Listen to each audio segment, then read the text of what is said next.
metodenya, modelnya atau apanya? Semuanya Iya, itu.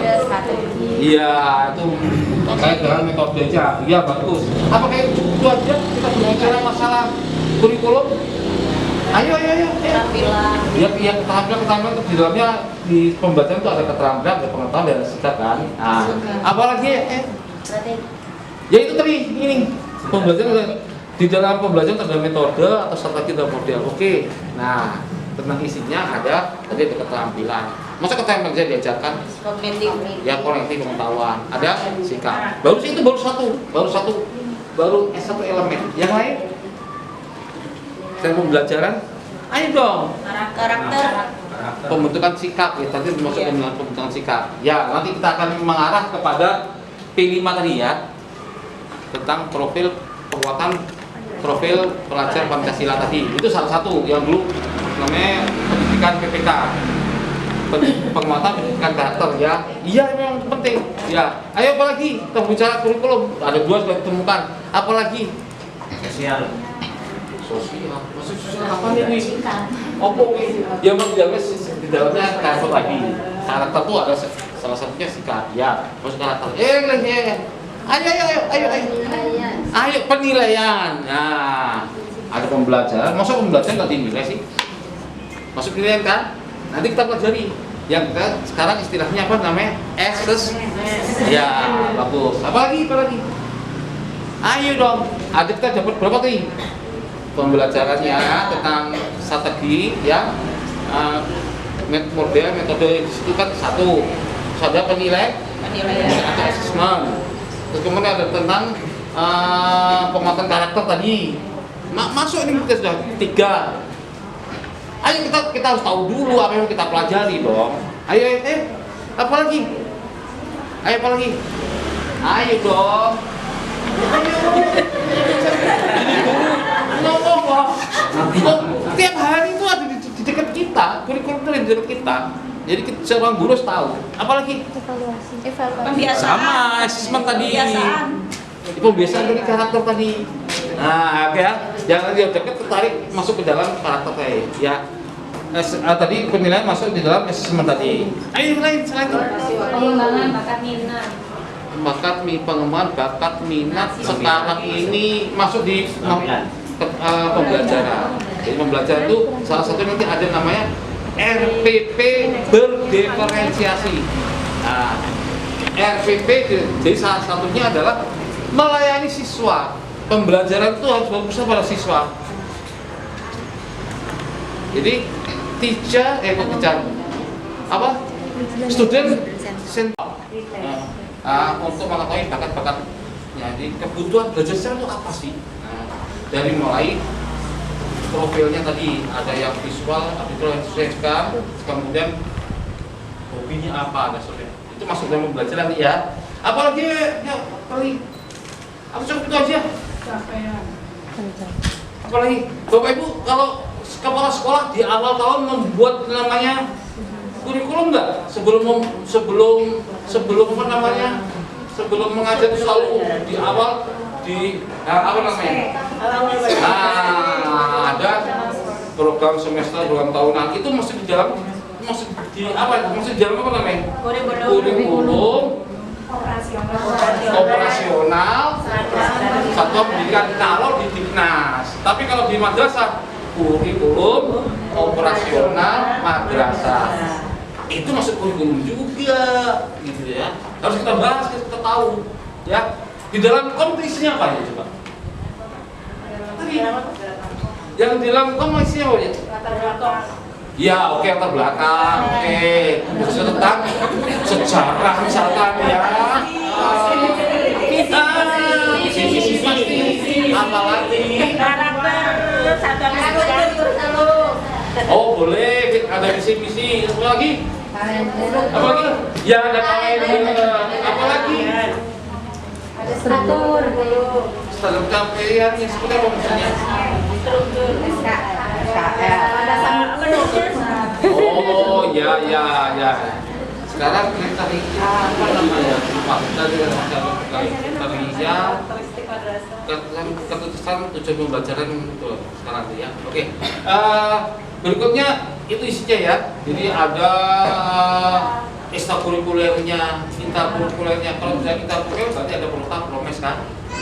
Berapa JP mengajar misalkan agama, pikir berapa JP kan gitu ya. Termasuk jadwal ujiannya segala macam ada di situ. Jadi di dalam kom itu isinya tadi. Apalagi terus kemudian, apalagi itu kurikulum. Banyak kan? Bahan ajar mau nggak masuk ke bahan ajar? Bahan ajar masuk ke dalam kurikulum juga. Jadi disitulah. Nah sekarang tadi kan ada satu lagi kurikulum merdeka. Nah, kita merdeka di mana sekarang? Emang sebelumnya nggak merdeka? Memang iya, mungkin kebebasan belum begitu maksimal. Sekarang dimerdekakan lagi. Dari mana coba merdekanya? Dari mana merdeka coba? Kebebasan anak dalam memilih pelajaran yang disukai. Iya, dalam penjurusan sekarang ini penjurusan itu bahkan di SMA itu tidak ada lagi penjurusan. Apa istilahnya Pak? Dulu ada peminatan juga. Sekarang pemilihan. Pemilihan. Jadi tidak ada lagi jurusan IPA IPS. Yang ada standar yang harus dimiliki semua siswa di kelas berapa ya? Kelas 1 SMA atau kelas berapa? 10 berapa? Masuk kelas 11 silakan pilih. Bebas sekarang. Mau ambil kimia sama ekonomi silakan. Jadi ada standar sekarang ini ada bebas sekarang. Ya. Tapi ada beberapa yang wajib semua ikut. Misalkan bahasa Inggris, terus kemudian mata pelajaran TI. Bapak misalnya itu wajib tidak bisa dipilih itu karena bisa dipilih ya. Jadi sekarang namanya pemilihan bebas gitu ya. Terus kemudian penyelenggaraan sekarang ada lagi namanya CP kan. CP itu pengganti KIKD kan. Iya. Nah di CP itu masih gede begitu. Nanti guru diminta untuk mengembangkan menjadi TP. Tujuan pembelajaran. Saya ulangi, CP yang diberikan oleh pemerintah tadi, apalagi dibatasi adalah 3, 2, 1 seperti ini, harus dikembangkan. Nah, pada saat mengembangkan TP itu nanti akan bebas atau guru mengembangkan. Jadi guru itu bebas sekarang, tidak seperti K13, KD sikap spiritual 1.1 gitu ya. Kalau kemudian sikap spiritual 2.1, 3.1 untuk pengetahuan. Kalau 4 sekarang juga nggak seperti itu. Silakan bebas sesuai. Nah, tapi harus disesuaikan dengan fasenya. Nanti ada fase. Jadi nanti ada intrakurikuler ini ada namanya kebebasan tadi. Kemudian nanti di kurikuler di proyek itu nanti seorang guru itu disuruh siswanya itu mengembangkan karakter tadi. Jadi nanti ini sini. Di sini di SD saja sekarang IPA dan IPS digabung menjadi IPA. Ya kan? IPA. Nah, kemudian kita lakukan proyek. Jadi ada 2 menghitung JP berdasarkan tahun. Jadi setahun itu berapa JP-nya. Nanti kemudian dibagi menjadi per semester kira-kira berapa JP per minggunya kena gitu ya nanti ya. Kemudian mata pelajaran bahasa Inggris jadi mata pelajaran itu di SD. Sedangkan di kelas 4, 5, dan 6 tidak harus menggunakan pendekatan tematik. Sudah biasa kan? Sekarang tidak mesti harus pakai tematik. Jadi sudah bisa bebas pendekatan. Kemudian pembelajaran proyek minimal 2 kali. Jadi proyek itu di luar intrakurikuler ya. Ada modul ajaranya, ada SPP-nya, tetapi silakan guru bebas memilih dari nanti proyek P5-nya tadi apa yang dipilih. Sedangkan di SMP ini juga ada nih, ada kewajiban sini tentang yang saya bilang, ada wajib tentang mata pelajaran informatika, kemudian kurikulum terdiri dari intrakurikuler dan proyek bersama. Nah, kemudian menghitung JP juga per tahun. Kemudian pelajaran proyek itu sendiri 3 kali selama setahun. Kemudian di SMA itu sudah kelihatan tadi. Jadi nanti ada pemilihan sekarang, tidak ada peminatan lagi. Oke. Ya, fase-fase yang saya katakan tadi ini ada ini ada fase fondasi untuk RA dan TK, sedangkan fase A itu untuk SD kelas 1 dan 2. Jadi satu fase itu 2 tahun, ada yang 3 tahun. Misalnya di SMP ini ada 3 tahun, ya. Di SMP itu kelas 7, 8, 9 tuh CP-nya 1. Itu dikembangkan, nanti guru harus bisa mengembangkan menjadi TP kelas 7, 8, 9, ya. Nah ini bisa dilihat ya kan fasenya ya. Ada yang cuma setahun, fase E itu setahun, fase E yang kelas 10. Karena dia fondasi juga nih, fondasi untuk yang selanjutnya. Ini kemudian perhitungan jam pembelajaran. Nah, kalau pembelajaran intrakurikuler tanpa itu sesuai nanti ada namanya surat keputusan apa yang 262 itu yang terbaru yang untuk intrakurikuler itu tentang struktur kurikulum. Permen nomor 262 perbaikan dari di mana? Nah, itu di intrakurikuler kita gunakan itu sudah ada dan saya kirim ke Bu Nur, sudah saya kirim kemarin ya. Kemudian untuk pembelajaran kurikulum diberikan kesempatan terserah mau 20%, 20% atau 3%, itu tertinggi 30%. Ya. Itu untuk jam di luar tatap muka. Namanya ada proyek. Jadi bentuknya ya betul-betul action di luar tergantung temanya. Tema diberikan menjadi judul, ya. Nah ini CP-nya itu yang sekarang menggunakan CP nomor 033 HN, ini surat keputusan kepala BAS SAP nomor 033 ya, tanggal 7 Juni ini ya. Ini revisi yang sebelumnya sudah CP yang ini kan Diknas ini 3-4 kali gitu loh, sudah yang terakhir yang ini yang tanggal 7 Juni. Nah setelah ini CP ini saya katakan tadi harus dikembangkan menjadi ujian pembelajaran. Nah TP ini sejumlah sesuai dengan materi ajar tertentu. Jadi nanti kalau Bapak buka di CP-nya itu fase B, fase A, fase C itu pokoknya sangat-sangat umum banget. Maka nanti itu Bapak Ibu supaya Bapak Ibu itu bisa mengembangkan ke RPP atau dengan RPP diferensiasi, maka TP ini harus juga masih umum ini. Karena nanti setelah TP ini Bapak Ibu dikembangkan sejumlah, biasanya satu fase itu sampai lebih dari 50 TP. Iya. Kan kelas 3 dan 4, 1 dan 2, 5 dan 6. Itu kalau dikembangkan TP-nya itu bisa sampai ada yang 60 TP, bahkan di SMP itu lebih dari 100 TP. 100 TP itu akan dikembangkan, dipecah dari kelas 7, kelas 8, kelas 9. Nah nanti kalau itu juga demikian, CP yang Anda terima di fase B misalkan, coba kembangkan tuh, karena materi ini materi yang masih umum, maka dikembangkan.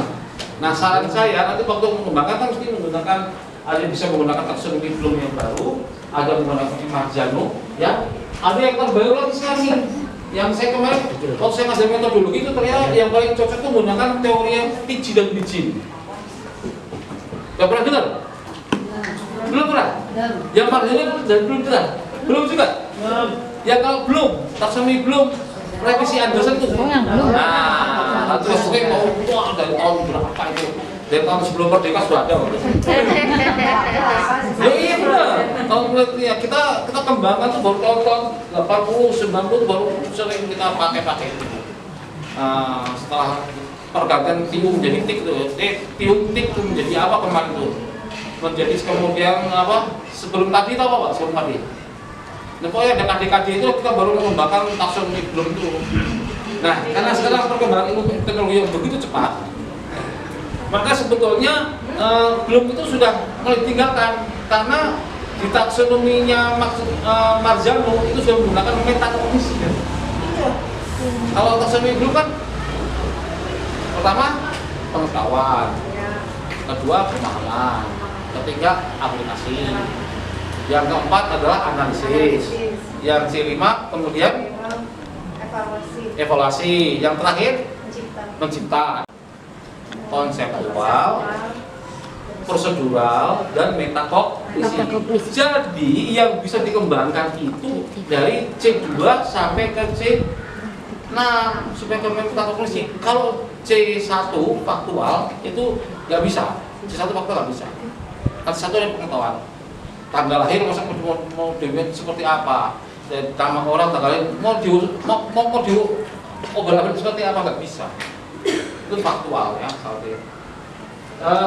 Nanti pada saat mengembangkan pemetaan CP ketik ATP, nah ini yang akan dikembangkan oleh kita berdua ya Pak Siswa ya, bagaimana mengembangkan CP KTP. Jadi bahkan jangan lupa ya, kita guru-guru yang sudah 10 tahun lah. Seperti kemarin ada guru-guru yang mengikuti pelatihan basic sama saya itu bingung, dia kejebak di taksonomi Bloom. Sehingga pada saat dia melihat CP itu apa ya, mindsetnya dia itu masih bahwa itu adalah langsung ke tujuan membaca secara khusus, ke indikator. Dia pada saat dia bingung, loh Pak, kok cuma dapat 15 nih Pak, sedangkan ini di SMP kan ada kelas 7, 8, 9, kebingungan dia. Makanya lihat dulu dong materinya apa, kembangkan secara. Kalau menggunakan teorinya Tijil-Mijin cuma ada 5 komponen, ini saya kasih contohnya. Jadi ada yang sangat umum. Nah disitulah kemudian dikembangkan jadi TP lagi Pak. Asal diurutkan ya Pak. Misalkan Bapak Ibu nanti di TP itu akan mendapatkan 50 di satu fase, misalkan 50 ke 60 TP. Maka anis lagi, ini cocoknya di kelas 3 atau 4. Diurutkan. Nah, alur mengurutkan itu dari kelas 3 semester 1 semester 2, yang pertama apa, yang kedua apa, urutan itu namanya urutannya namanya alur sampai akhir di fase sampai eksplorasi. Jadi pada saat kita mengembangkan CP ke TP sampai ke menjadi alur itu sampai akhir semester. Nah, baru kemudian modul ajar. Nah, bedanya modul ajar dengan RPP ya pasti kan kalau bisa lah kita lihat bahwa modul ajar sama beda. Modul ajar itu lebih lengkap, komponen lebih lengkap. Kalau RPP singkat. Nah, sekarang kita di sini mengembangkan modul ajar. Jadi modul ajar itu berisi sejumlah perangkat pembelajaran ya. Skema pembelajaran yang gabung menjadi sini. Jadi beberapa TP nomor sekian, misalkan 11, 12, 13, 14, satu modul gitu. Nah, kesusahan lagi, jangan sampai nanti kesusahan pada saat membuat di TP itu di modul ajar pasti membreakdown lagi menjadi indikator tujuan pembelajaran kan. Ya, pada saat dari TP ke indikator tujuan pembelajaran gunakan penyimak jadwalnya supaya masuk ke metakognisi. Ini saran saya supaya itu dari yang tengah-tengah. Yang tengah-tengah artinya sudah lebih setingkat di atasnya taksonomi Bloom, di bawahnya teorinya Tijil-Mijin. Ya, kemudian ini desain kurikulernya yang saya katakan P5 tadi, biasanya kan tadi ada tema kan, ada 6 tema, turunkan jadi judul. Terus kemudian ada dimensi, elemen menjadi capaian daripada fokus di dalam ini apa namanya proyeknya. Nah, dari nilai, subnilai ke indikatornya apa. Dan ini ada dasarnya, yaitu BSKP nomor 009 tahun 2022 ya. Kalau mohon maaf nanti kalau buat Jessica itu nanti ada yang salah perbaikan tolong ya. Nah sekarang ada yang di Kemenak di madrasah 3, 4, 7 betul ya? Ada yang terbaru? Tidak ada. P5, PNA itu, yang NA itu. Nah nanti digabung. Insya Allah buat sesuai dengan akan membantu bagaimana menggabungkan ya. Apa? Nah ini tema-temanya ini ya tentang P5 tadi, proyek penguatan profil pelajar Pancasilanya itu ini. Nah ini tema-temanya, nanti tema yang ada dimensi elemen dan suplemen ini. Dimensi ada 6 juga sini.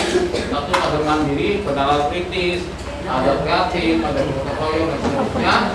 Kemudian nanti akan di 009 di SKP nomor 09 itu akan kalau dibuka akan perinci dimensinya apa, elemennya apa itu bisa dibaca ya. Nah ini NAIMA 347 yang 347 beda lagi, ada berapa? Ada 10 malah itu, ada beberapa adaban, ada keteladanan, ada banyak. Ini istilahnya beriman ini, berimbang ini juga Bazuk ini seperti apa juga tadi Bapak Ibu harus keluar lagi di Bazuk lagi sampai ke toleransi. Nah ini yang ini akan belakangan ya, tapi saya minimal nanti ya sepertinya. Nah nanti ini udah ini saya katakan kulit biji nih. Oh ini apa ya? Oh ini yang yang buruk. Yang kecil lebih seperti ini nanti ya, minimal seperti ini. Berbeda dengan taksonomi belum kan? Itu ada penjelasan, ada aplikasi, ada EKI dan seterusnya. Ada 6. Ini alurnya, alur sampai ATP ya. Jadi di Bapak Ibu mendapatkan 1 CP akan 1 2 instrumen. Ini akan banyak. Satu kelas itu saya ada kursus bisa jadi 50 lebih. Bahkan ada yang ngampung 70. Kita sekolah bebas mengembangkannya. Semakin canggih gurunya semakin hebat anak siswa. Nah, ini belakangan saja ini saya Soalnya garis. Saya rasa apa ini aja pengantar saja, dan selanjutnya saya minta tolong ini akan 3 bulan lagi untuk buat kita bisa ada waktu sampai jam 11 ya. Mungkin buat kita sambil cek ini teman-teman. Betul. Ini enggak ya? Tangan. Apa? Karena saya mau tanya.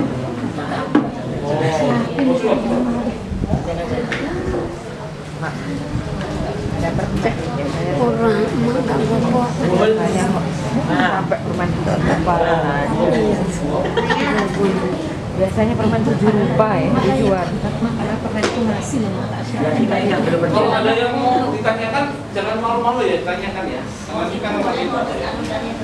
Oke, silahkan Bapak Ibu di sesi ini waktu 10 menit dengan 3 pertanyaan. Boleh acungkan tangannya dan sebutkan namanya. Oke, Pak Yudi, monggo. Kok tahu? Langsung. Iya loh. Kan sampai ada tanya di rumah. Langsung Pak. Pak serius lo nanya ya Pak. Oke, Mike. Assalamualaikum warahmatullahi wabarakatuh. Waalaikumsalam warahmatullahi wabarakatuh. Di sini saya mau bertanya tentang implementasi kurikulum merdeka. Kerasin Pak. Jadi kita tahu sendiri deh bahwasannya setiap ganti menteri kita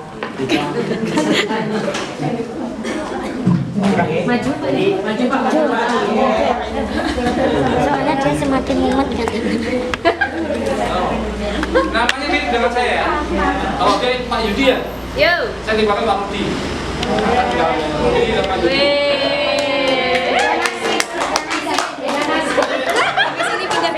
Jadi panggil saya itu jangan Pak Bambang, kalau Pak Bambang itu dikatur itu kadang-kadang nama saya cuma Bambang. Ya kalau di rumah itu aja manggilnya ya.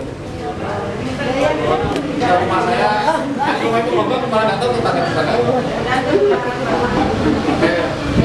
Saya mau tanyakan ini setiap saya dapat namanya kita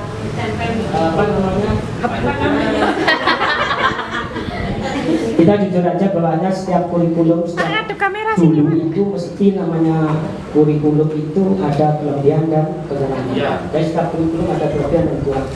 Ketika kita baca tentang kurikulum apapun itu, mesti yang dijelaskan di situ mesti kelebihannya, tanpa disebutkan dengan kelemahannya. Setiap kurikulum, mulai dulu itu. Jadi kita nggak tahu ketika diterapkan di kelas, kita bingung, ditanyakan palingnya itu aja. Jadi sudah berjalan ketika ada kelemahan karena di situ nggak ada penjelasan kelemahan dari kurikulum ini begini. Jadi kita ketika di kelas bingung bagaimana contoh ngatasi anak atau gimana kita nggak tahu. Untuk kurikulum Merdeka ini mungkin dari Pak Rudi bisa menjelaskan tentang kelemahan. Jadi kita nggak mungkin, kelebihan itu sudah jelas, kita buka websitenya kurikulum Merdeka mesti situ ada kelebihan dan kelebihan. Kita minta kurikulum Merdeka ini kekurangannya dulu. Jadi kita ketika nanti kita menerapkan di kelas, kita tahu menyelesaikan seperti ini, caranya seperti ini, caranya seperti ini. Sebelum kita melangkah jauh ke untuk implementasi. Terima kasih.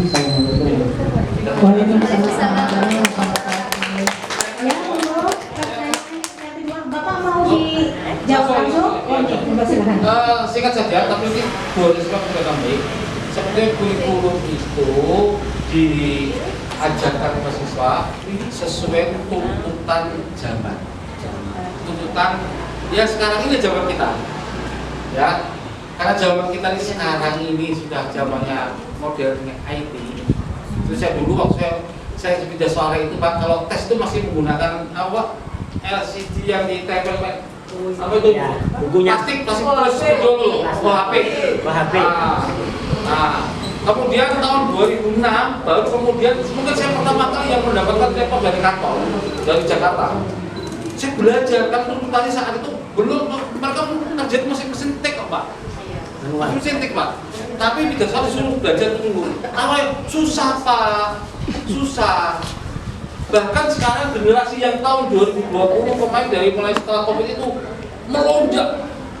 Jadi kalau saya kalau tidak ada COVID, jadi ada COVID kita bersyukur. Jadi Bapak Ibu tetap semangatnya baik. Ya, baik, terima kasih. Menjawab pertanyaan Pak Yudi, apa kelemahan dari kurikulum Merdeka?